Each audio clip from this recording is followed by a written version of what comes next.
All right, welcome back to Faith Family United Church of Christ, studies in Luke. We are currently in chapter 12, starting at verse 41. And we had a little bit of a break there. Did everybody like their time off? Sure. Okay.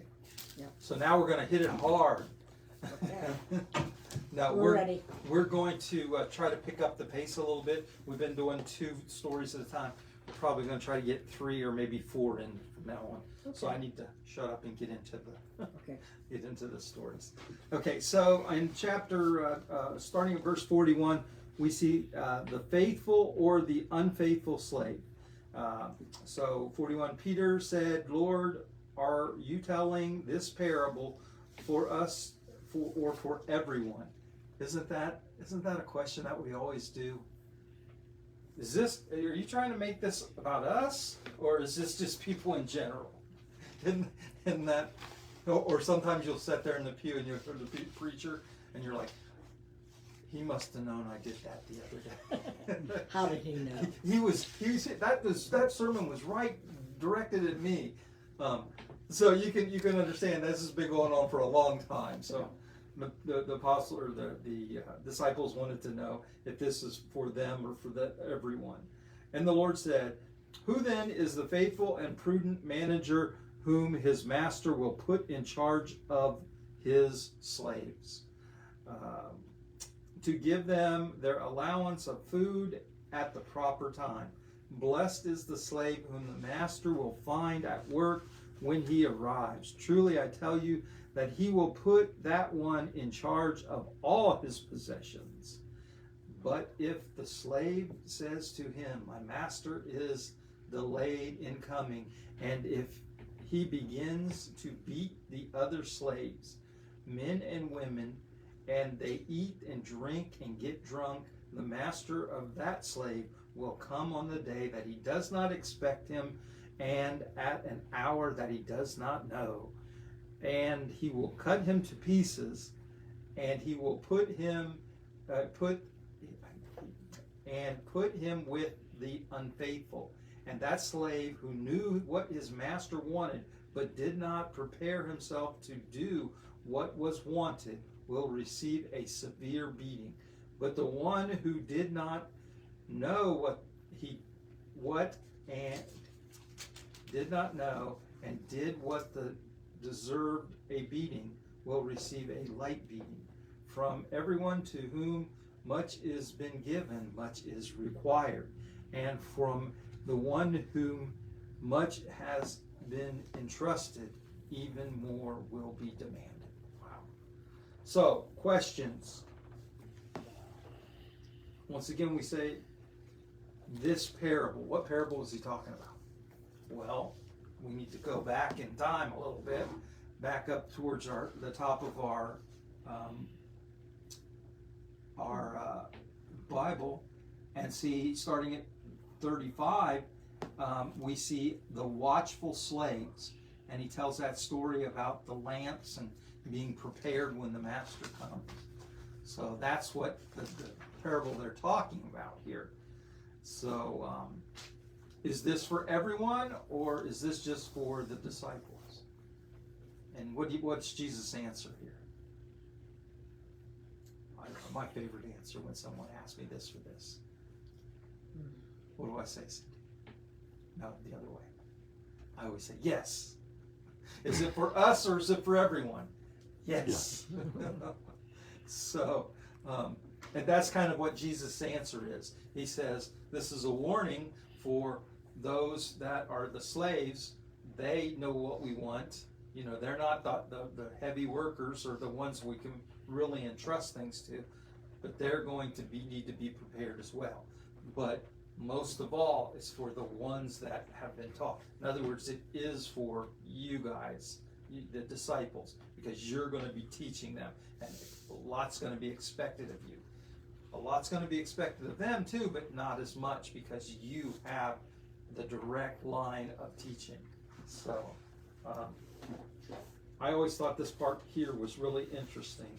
It says, "But if that slave says to himself, 'My master is delayed in coming,' and then he goes out and he beats the other, and then he gets drunk and eats all the food. And can you think of something in the church now, because he's talking about the church, this is what Jesus is pointing to. Can you think of something where this has happened? Indulgences. Indulgences, yeah. If you're not sure what indulgences was, that's the reason why, one of the reasons why Martin Luther left the Catholic Church. What they did was they sold you a sin-free card. So basically they said, okay, this is for any sins you're going to do in the future.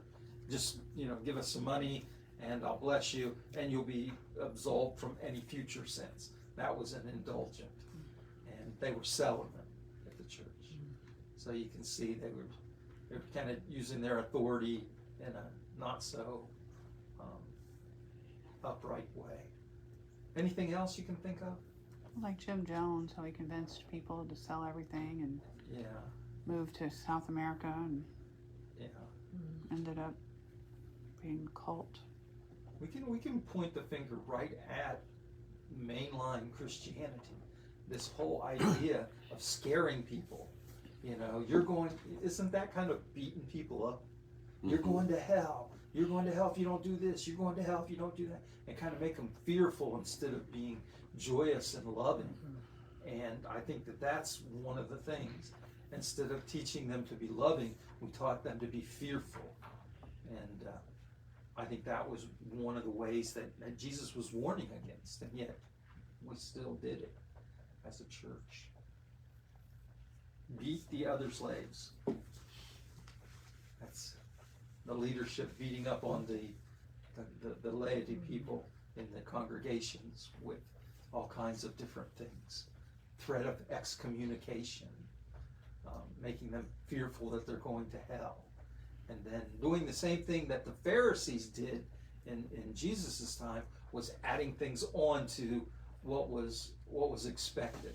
Like, okay, being I don't know, being looking at a woman lustfully. Jesus says, if you look at a woman lustfully, and they say, okay, well, that's the women as well. Hey there. Hope you all stay safe this coming week. Same to you. Thank you. But what was I saying? Stay safe. Oh yeah, stay safe. But then they put hedges around that, right? So not only, you shouldn't even look at a woman. So like a lot of monks and everything, when they come in contact with a woman, they'll look at their feet, because they can't even look at a woman, because that would be looking at her lustfully. And then they say, well, even one more. Women shouldn't wear anything. They should wear clothes all the way to the ground. And there's churches out there right now that still teach that kind of stuff. To the ankles. And it's yeah, exactly, to the ankles. And it's it's beating up the people instead of giving them joy and life. They're hedging them in. Yeah. So one of the things that I wanted to point out in this, it says that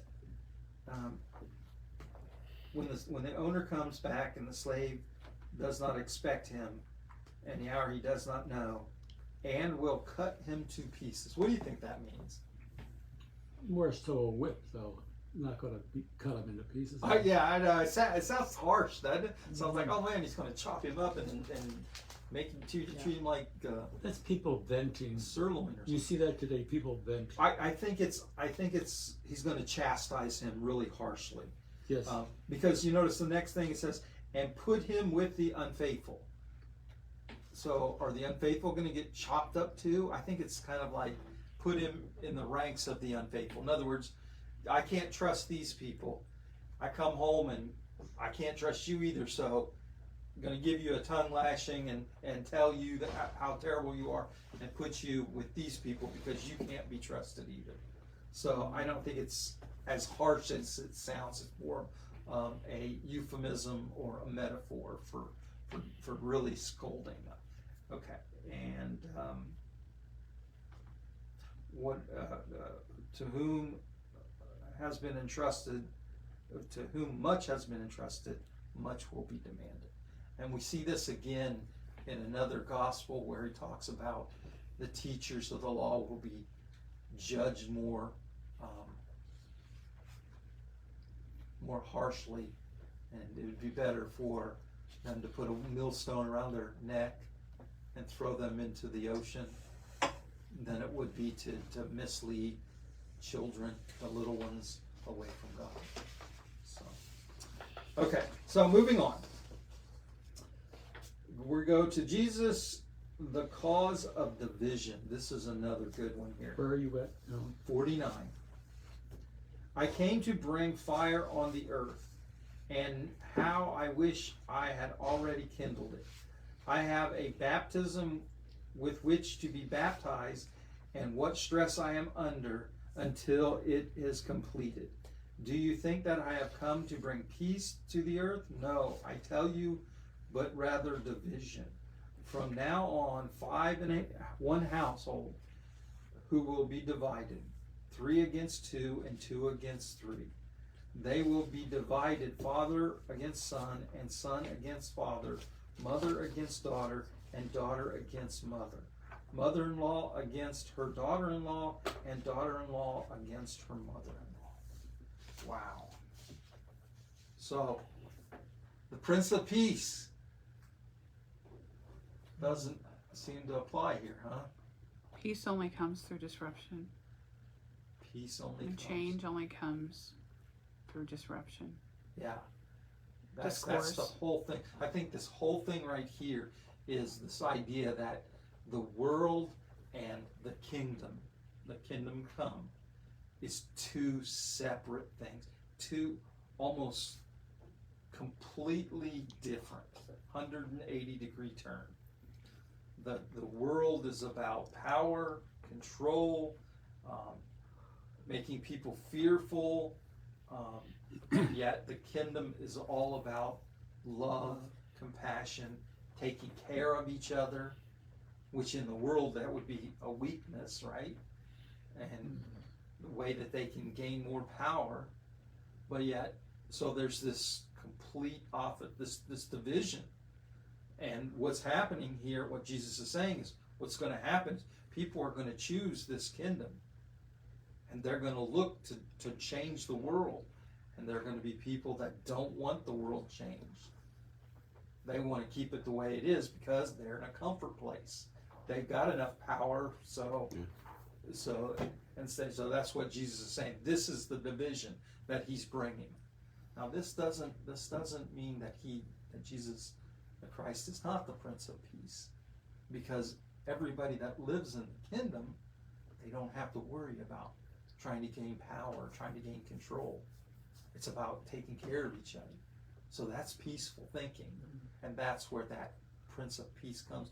If you buy into that, if you have faith in that system instead of the system of. But peace doesn't come without justice, and I'm not talking about justice of punishment, but justice of As equality. right. Exactly. So that's where I think that he's saying that it will put people against one another, because being just is not human nature. Yeah, that's the power structure, right? There's some people that are higher on that hierarchy of power, and some that are lower. And if you're up on, a couple rings up, you don't want to give up that. How you've got these people that are underneath you, and that's this idea of the power structure that is the world that we live in. Well, we saw it in the Civil War. Exactly. Yeah, and we're seeing it today. And we're seeing it today. We're seeing it today. People think that I think you were saying to me about, he's just a lowly janitor, and that no, that's a vital part. What happens when the garbage people don't pick up the garbage a couple days? Oh, I know, it starts piling up, and then you realize, hey, they're a vital part of our community. They're important, So even the people that somehow have been pushed to the low rungs of society, they are equal with us because they create a job, or they have a job that creates balance in a community where everyone is equal. This is equal, by the way. This isn't safe. all you guys watching the the World Series. May I playoffs. interject something for Please, everybody? please. I was headed over to this group home a block away, and there was a Tampa City truck, and these two heavy-set black men, dripping with perspiration, picking up all the debris, not with a claw, but picking it up. I looked over them, I said, oh my God. I walked over, and the guy saw me coming. I said, let me ask you a question. Has anyone in any of these houses around our community, has anyone ever come out and said thank you or bring your buck? No. Well, I'm telling you, I'm walking across the street to tell you thank you very much for picking up all our crap. Yeah, exactly. The faces just lit up. You know, and that's, Unbelievable. they have shown in dogs, okay?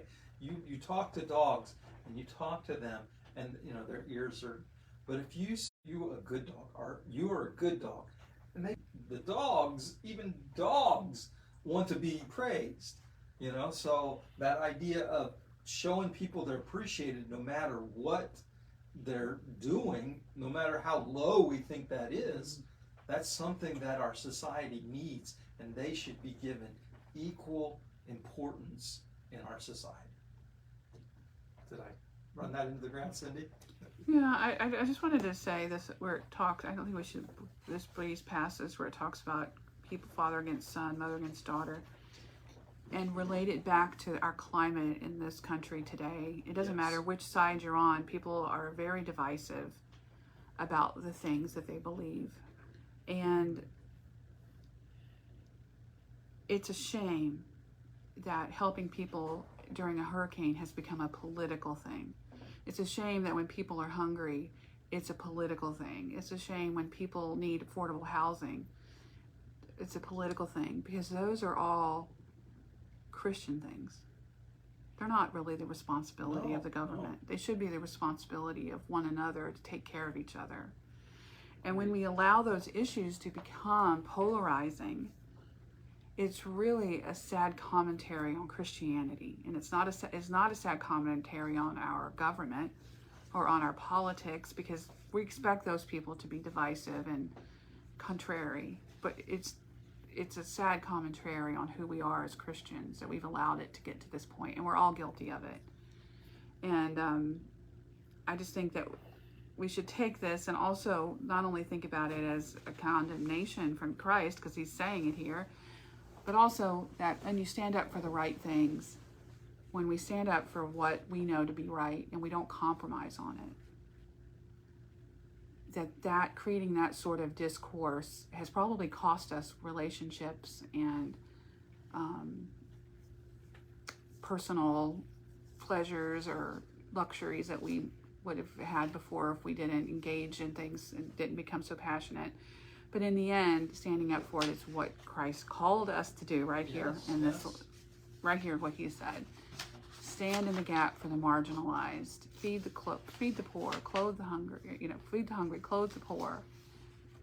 And doing those things is the right thing to do, regardless of what we maybe feel that society is telling us now. Yeah.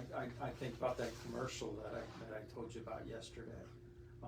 It was donations, taking donations for the Hurricane Helene, and they said, give this blah blah blah, and your donations will stay right here in our area, and they won't go outside. It's like, why don't you give to the people that need it and not just keep it amongst ourselves? That's one of the things that we always want to do the thing. Well, we've got to help our family first. Well, we have to help our neighbor, our people in our church before we.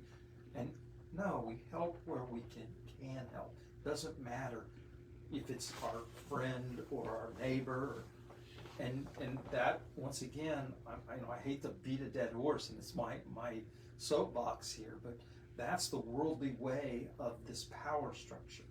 Why am I giving to my kids when they don't need it. They have jobs. They're doing well for themselves. I'm giving them more money when this person over here doesn't even have the money to buy groceries today.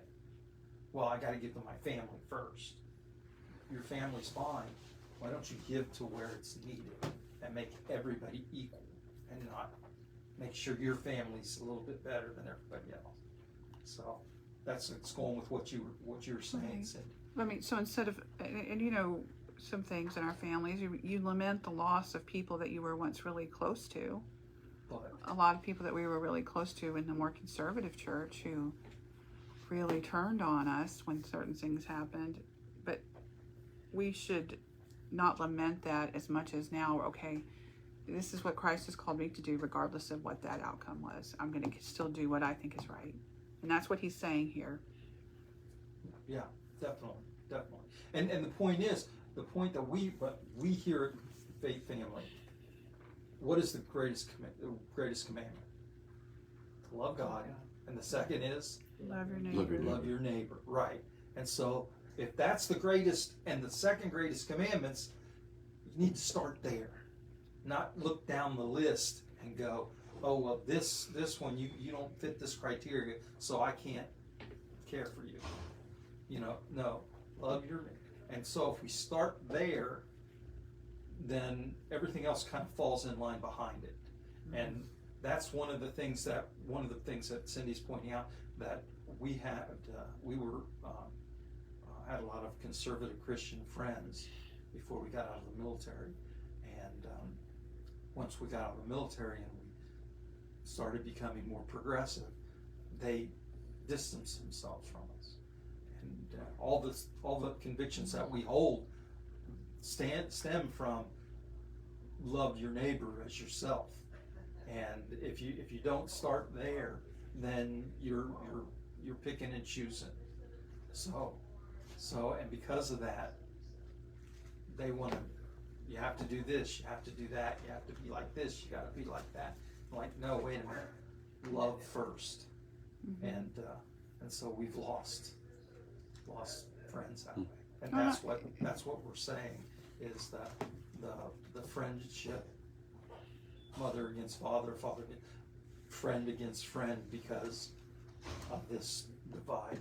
Yes, go ahead, please. No, I'm just saying it's not just the distance, it's just the grief of it all. Like, you're grieving that relationship and that what you thought would be. So it's like, I can deal with that once I know that once I'm confident.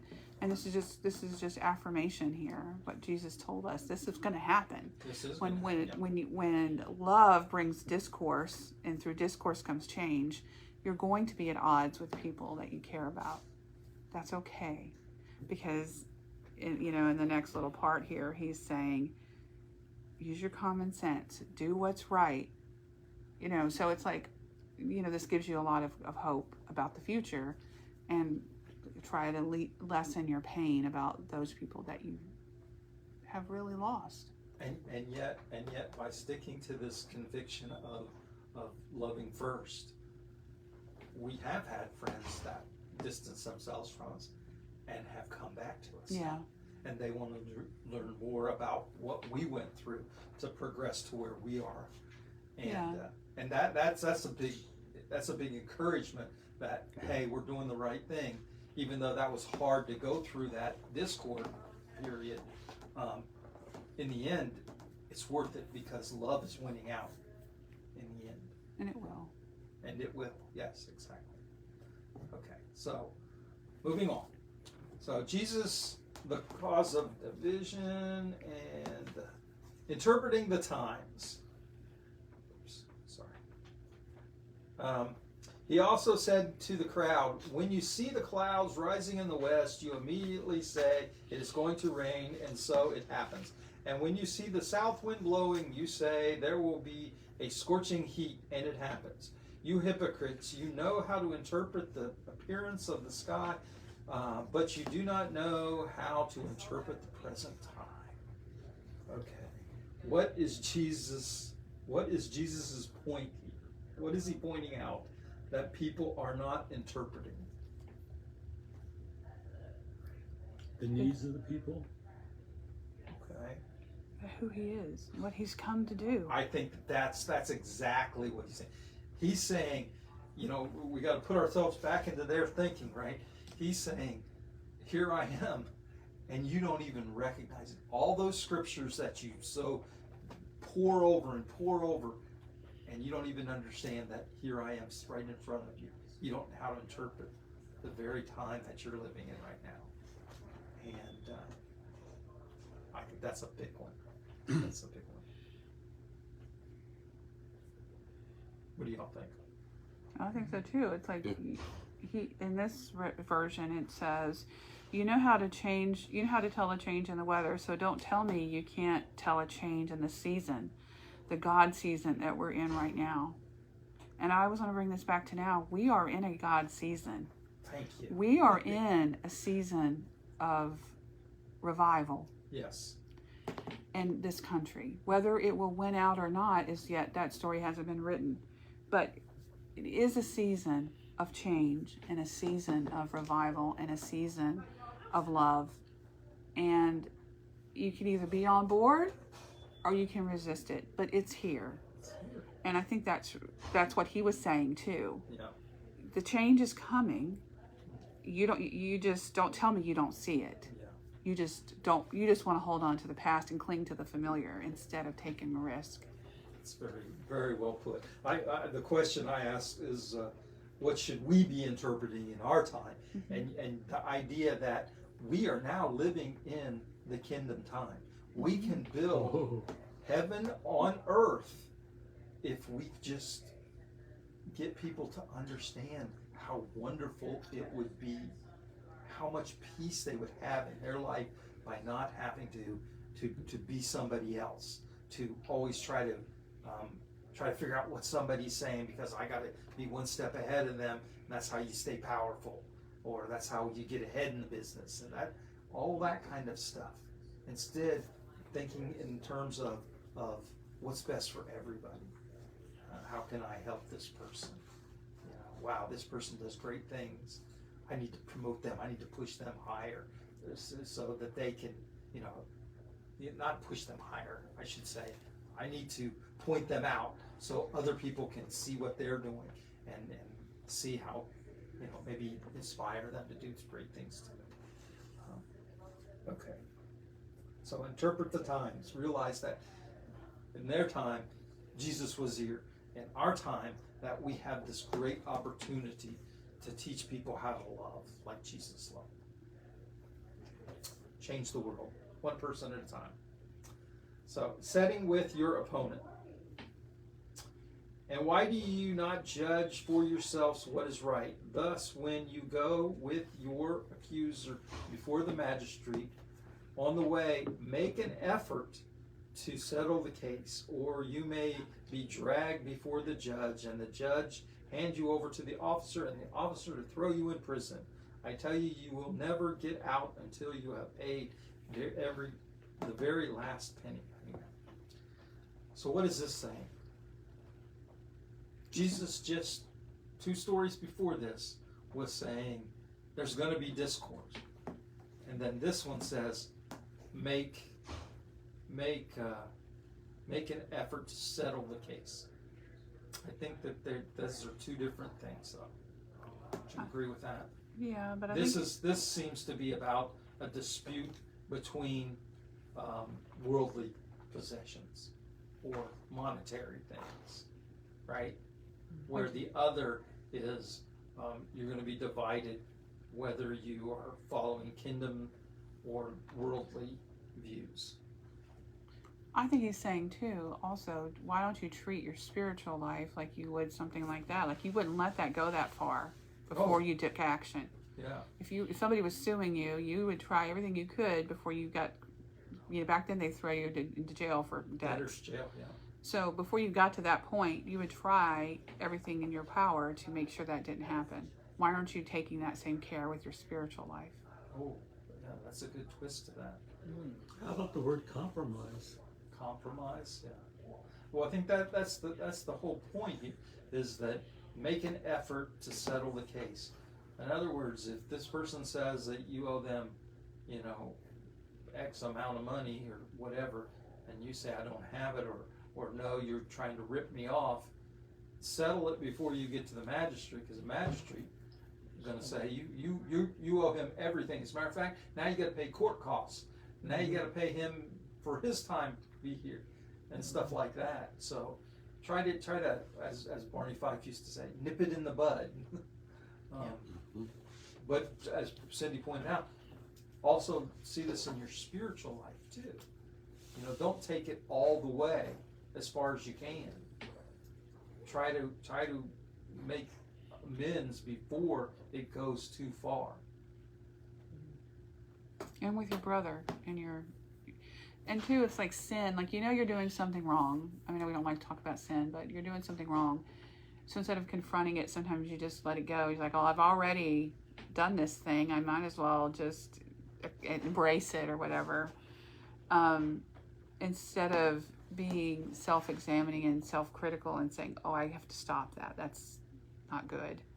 So I think it's also personally and with your brother, solve those things too. I think it's not, you know, it's just an admonishment that you wouldn't let your finances get into this situation. Why do you let your soul? Yeah, exactly. Good point. Once All in a right, while. so guess what? It's 10 o'clock. We are done with chapter 12. We'll start on chapter 13 next week. And I got some handouts there. I'll put it online here in this on YouTube, and you can find it there. And we'll start on chapter 13 next week. All right, see you then.